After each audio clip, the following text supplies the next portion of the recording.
हमारी नीतियां नहीं बनती हैं, हमारे विरुद्ध नीतियां बनती हैं, किसानों के विरुद्ध नीतियां बनती हैं, मजदूरों के विरुद्ध नीतियां बनती हैं, किनके पक्ष में नीतियां बनती हैं, पूंजीपतियों के पक्ष में नीतियां बनती हैं।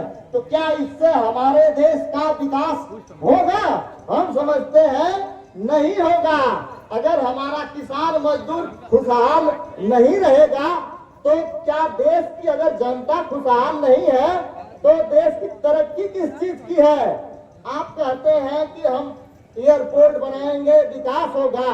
किसानों मजदूरों ने मेहनत करके इन जो कृषि जमीन है उसको उपजाऊ बनाया है, जिससे उसकी आजीविका चलती है, जिससे उसकी रोटी चलती है, जिसका उसके आने वाली नस्ल और फसल दोनों बचेंगे। आपके पास तो कोई प्लान है नहीं। प्लान मैं इस चीज को कह रहा हूँ कि आप रोजगार खत्म करते जा रहे हो। जितना रोजगार था सरकारी तंत्र में उसको आप संविदा पे दे रहे हो, निजीकरण कर रहे हो। किसके हाथ में दे रहे हो? पूंजीपतियों के हाथ में दे रहे हो। तो आप कहते हैं कि हम राष्ट्रवाद का तो मैं यही मतलब समझता हूँ, जो हमारे उपक्रम है अगर प्राइवेट है तो सरकारी किया जाए। आप सरकार से निजीकरण में कर रहे हैं तो किसका विकास कर रहे हैं? सरकार कोई भी हो, जिनकी नीतियां किसान मजदूर के विरोध में आएंगी हम उनका विरोध करेंगे। खिरिया की बाग में लोगों ने दिखाया है कि हम संगठित होकर इनसे लड़ेंगे,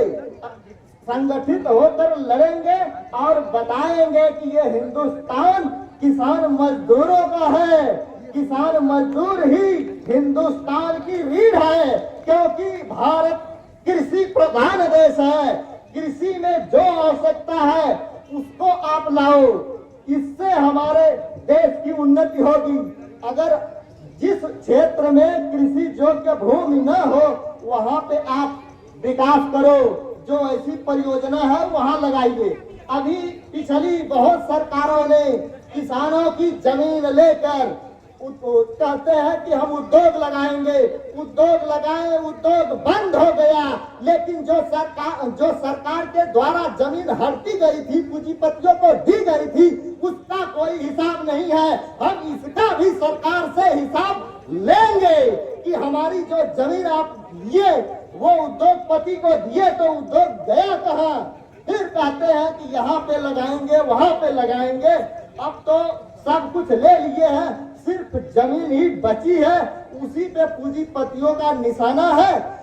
हम यही मंच के माध्यम से अपील करेंगे, हमारे जितने राष्ट्रीय किसान नेता हैं इन सब की नैतिक जिम्मेदारी है किसान मजदूरों को जगाना है और उनको अपने हक के लिए लड़ने के लिए प्रेरित करना है कि कोई भी पूंजीपति, कोई भी लुटेरा आता है तो हमारे देश के किसान मजदूरों को लूट नहीं पाएगा।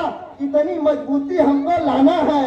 इन्हीं शब्दों के साथ मैं अपनी वाणी को विराम दे रहा हूँ। जय जवान जय किसान।